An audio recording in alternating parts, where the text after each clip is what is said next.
China के द्वारा जो ताइवान स्टेट के ऊपर मिलिटराइजेशन किया गया था उसे पहली बार भारत ने रिकॉग्नाइज किया, जो भारत की वन चाइना पॉलिसी के अंदर एक बड़ा शिफ्ट है।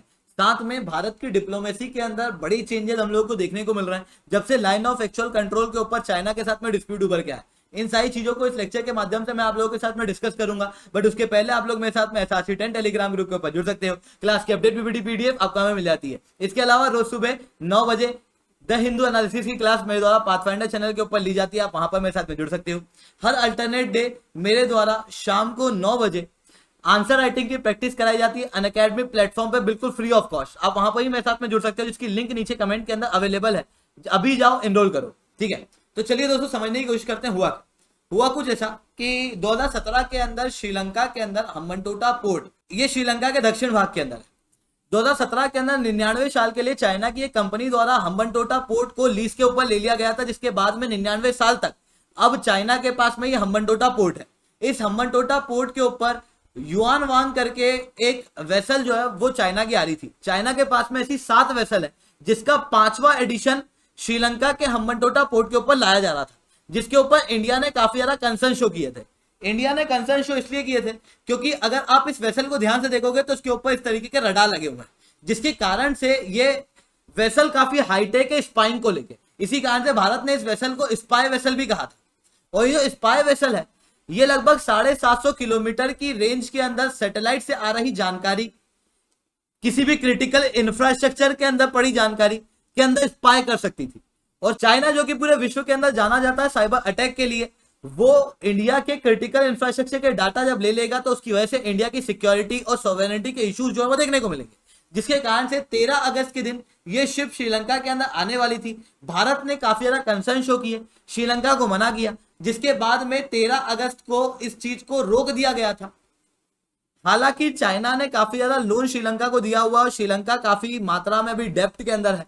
श्रीलंका के ऊपर बहुत प्रेशर पड़ रहा था, जिसके बाद में श्रीलंका ने इसको अलाउ कर दिया था 16 अगस्त के दिन। 16 से 22 अगस्त के बीच में ये स्पाई शिप श्रीलंका के हम्बनटोटा पोर्ट के ऊपर रही थी, जिसके बाद में इंडिया के कंसर्न ये थे कि देखो दक्षिण भाग के अंदर, पेनिनसुलर भाग के अंदर जो इस शिप की रेंज में आ रहा है वहां पर इंडिया के काफी क्रिटिकल इंफ्रास्ट्रक्चर है, जिससे इंडिया का कुदनकुलम न्यूक्लियर पावर प्लांट मिल जाएगा, मद्रास एटॉमिक पावर स्टेशन मिल जाएगा, कई सारे पोर्ट मिल जाएंगे, इंडिया की आर्मी का बेस मिल जाएगा, इंडिया की नेवलरी का बेस मिल जाएगा, सतीश धवन रिसर्च सेंटर मिल जाएगा।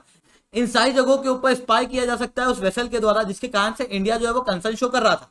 मतलब हमारा कंसर्न कंप्लीटली हमारी सॉवरेनिटी पॉइंट ऑफ व्यू से इंपॉर्टेंट था, इस कारण से हम लोग ये कंसर्न को शो कर रहे थे। बट इसके बाद में एक रिटर्न स्टेटमेंट दिया गया चाइना के एम्बेसडर द्वारा श्रीलंका को, जिसके अंदर कहा गया, looking back at the great history of the island Sri Lanka who overcome the aggression from its northern neighbor for 17 times, colonization by the west 450 years, and anti-terrorist war for nearly 3 decades, is now still standing in the world bravely and proudly. Any infringement on the national sovereignty, independence and territorial integrity of the Sri Lanka shall not tolerate it. Approving a foreign vessel port called Hambantota or any other port for the replacement is a decision made by the Sri Lankan government completely within its sovereignty, not to mention all the scientific research activity by Yuan Wang 5 completely comply with the international law and common international practices. इस पूरे statement के अंदर China के ambassador द्वारा ये allegation लगाए गए हैं कि इंडिया ने 17 बार श्रीलंका के ऊपर एग्रेशन किया। इतना ही नहीं, युआन वांग के ऊपर जो भारत कंसर्न शो कर रहा है, जो उसकी खुद की सॉवरेनिटी का कंसर्न है, ये कहा गया है कि वो श्रीलंका की सॉवरेनिटी के अंदर इंटरफेयर करने की कोशिश कर रहा, जिसकी जवाबी कार्रवाई में भारत के एम्बेसडर के द्वारा, हाई कमीशन के द्वारा ये ट्वीट किया गया, जिसके अंदर कहा गया कि we have noted the remark of the Chinese ambassador, his violation of the basic diplomatic etiquette may be a personal trait or reflecting a large national attitude. यानी कि जो चाइना ने अपने स्टेटमेंट दिए हैं वो डिप्लोमेटिक बेसिक एटिकेट को तो तोड़ते ही हैं, पर वो उसके देश के एक बड़े एटीट्यूड को भी दर्शाता है। ये एटीट्यूड क्या है? तो बताया गया कि his view of Sri Lanka northern neighbour may be coloured by how his country behave. इसके अंदर कहा गया कि चाइना के एम्बेसडर का व्यू जो श्रीलंका के नॉर्दर्न नेबर के लिए, वो हकीकत में चाइना की हरकतें हैं अपने नेबरहुड को लेके। यानी कि ताइवान वगैरह को लेके। यहाँ पर क्लियरली कहा गया है कि Sri Lanka need support and not wanted pressure और अननेसेसरी कंट्रोवर्सी। यहाँ पर यह भी कहा गया ओपेकनेस एंड ड्रेप driven agenda are now a major challenge specially for the smaller nation, recent development are the question. जिसके अंदर चाइना को कंप्लीट रूप से ओपनली भारत के द्वारा क्रिटिसाइज किया गया और पहली बार ताइवान स्टेट के ऊपर जो मिलिटराइजेशन किया गया चाइना के द्वारा उसे रिकॉग्नाइज किया गया। अब ताइवान स्टेट आपको यहाँ पर देखने को मिलेगा, ये चाइना है, ये ताइवान है, इसके बीच में हुआ ये था कि नैन्सी पेलोसी जब ताइवान गई थी तो उसके बाद से ये कंसर्न जो है वो देखने को मिल रहा था, जिसके बाद में चाइना ने इस स्टेट के ऊपर अपनी सबमरीन और एयरक्राफ्ट उतार दिए थे। जिसके बाद में भारत के पुराने स्टेटमेंट थे, we urge the exercise of restraint, avoidance of unilateral action to change the status quo, de-escalation of tension and effort to maintain the peace and stability in the region। Bharat ने ये कहा था कि हम लोग चाहते हैं कि यहाँ पर यूनिलैटरल एक्शन को अवॉइड किया जाए, स्टेटस क्वो को मेंटेन किया जाए और टेंशन को कम किया जाए, साथ में शांति और समृद्धि जो है वो रीजन के अंदर बनी रहे। यहाँ पर कहीं से कहीं तक ताइवान के इशू को, ताइवान के मिलिटराइजेशन को रिकॉग्नाइज पहले नहीं किया गया था, पर इस बार क्लियरली रिकॉग्नाइज किया गया है और ये इंडिया की वन चाइना पॉलिसी के अंदर बड़ा शिफ्ट है। पहले बात करते हैं वन चाइना पॉलिसी के ऊपर कि वन चाइना पॉलिसी है क्या। तो वन चाइना पॉलिसी चाइना के अंदर आप देखोगे ना तो अलग अलग रीजन है। जैसे यहाँ पर चाइना देखने को मिलेगा, शंघाई वगैरह ये वाले रीजन काफी डेवलप्ड रीजन है। इधर ताइवान है जिसकी अपनी एक अलग सरकार है।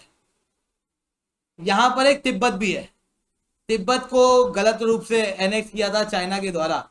तो चाइना का कहना यह है कि आप इन सारे रीजन को अलग अलग देश या अलग अलग रीजन नहीं मानोगे, आप चाइना के अंदर ही तिब्बत को ही मानोगे, ताइवान को ही मानोगे, जिंगजियांग को ही मानोगे, ये सब एक होगा, यानी कि एक चाइना पॉलिसी। अगर आप एक चाइना मानोगे तभी हम लोग आपके साथ में रिलेशन रखेंगे, नहीं तो नहीं रखेंगे। चाइना इस चीज के अंदर क्लियर रहता है। 1949 से भारत जो है वो वन चाइना पॉलिसी के अंदर बिलीव कर रहा था और कई बार बोलता भी था। हालांकि वहीं पैरेलली कल्चरल और ट्रेड रिलेशन भारत ने ताइवान से बनाए हुए थे। नॉन अलाइनमेंट 2008 के बाद से जब इंडिया की सिक्योरिटी के ऊपर कंसर्न देखने को मिले, जिसके बाद में हम लोग को डोकलाम का इशू भी देखने को मिला, पाकिस्तान को चाइना सपोर्ट करता हुआ दिखा, आतंकवादी अटैक जो है भारत के अंदर हुए, जिसके बाद से भारत ने अपने ऑफिशियल स्टेटमेंट के अंदर वन चाइना पॉलिसी का प्रयोग करना बंद कर दिया।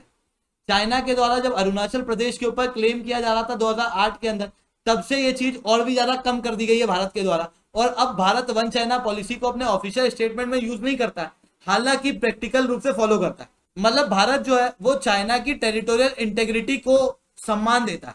वहीं दूसरी तरफ चाइना क्या करता है, चाइना जो है वो भारत के अंदर ट्रांसग्रेस करता है, चाहे उत्तराखंड हो, अरुणाचल प्रदेश के अंदर इलीगल रूप से इंडिया की बॉर्डर के अंदर विलेज बनाता है, लद्दाख के अंदर भारत के बॉर्डर के अंदर ट्रांसग्रेस करता है, पाकिस्तान ऑक्यूपाइड कश्मीर है वहां पर चाइना पाकिस्तान इकोनॉमिक कॉरिडोर बनाता है जो कि इंडिया की टेरिटोरियल इंटेग्रिटी के सरासर खिलाफ है, जिसके ऊपर भारत अभी तक कंसर्न शो नहीं करता था। पर जब से लद्दाख का इशू देखने को मिला है, स्टैंड ऑफ देखने को मिला है 2020 के बाद से, तो भारत ने अब अपनी डिप्लोमेसी के अंदर बड़े चेंजेस किए। जैसे पहले दलाई लामा के साथ में ऑफिशियल कांटेक्ट नहीं रखे जाते थे, अब दलाई लामा के साथ में ऑफिशियल कांटेक्ट भी रखे जाते हैं और आर्मी का चॉपर उन्हें दिया भी जाता है लद्दाख जाने के लिए। क्वाड के अंदर ओपनली चाइना को क्रिटिसाइज भारत के द्वारा किया जाता है। इंटरनेशनल फोरम के अंदर भारत जो है हालांकि चाइना का नाम नहीं लेता है पर फिर भी क्रिटिसाइज करता है उसकी पॉलिसी को। ऐप और वेबसाइट और जितने भी उनकी कंपनियां हैं उसके ऊपर अब भारत के द्वारा टारगेट किया जाना शुरू कर दिया, यानी कि ट्रेड पॉइंट ऑफ व्यू से भी चाइना के ऊपर अटैक करना भारत ने शुरू कर दिया है। वेस्टर्न देशों के साथ में पूरी तरीके से भारत कोलैबोरेट कर रहा है। ये दिखाता है कि भारत की डिप्लोमेसी कितनी स्ट्रांग है, भारत की डिप्लोमेसी कितनी पावरफुल होती जा रही है और कैसे भारत अपनी डिप्लोमेसी के अंदर कॉन्फिडेंस गेन कर रहा है। तो दोस्तों आज के लिए इतना ही। लेक्चर कैसा लगा लाइक करके और कमेंट करके जरूर बताना। इसके अलावा अगर आप लोगों को अनअकैडमी के ऊपर सब्सक्रिप्शन लेना है तो आप लोग कोड यूज कर सकते हो SRC10, जिसके बाद में आप लोगों को मेरे द्वारा पर्सनली 1-on-1 मेंटरशिप मिलेगी। ठीक है दोस्तों, तो आज के लिए इतना ही। SRC10 टेलीग्राम ग्रुप के ऊपर आप लोग जुड़ भी सकते हो जहां पर आप लोगों को क्लास की अपडेट PPT PDF मिल जाएगी।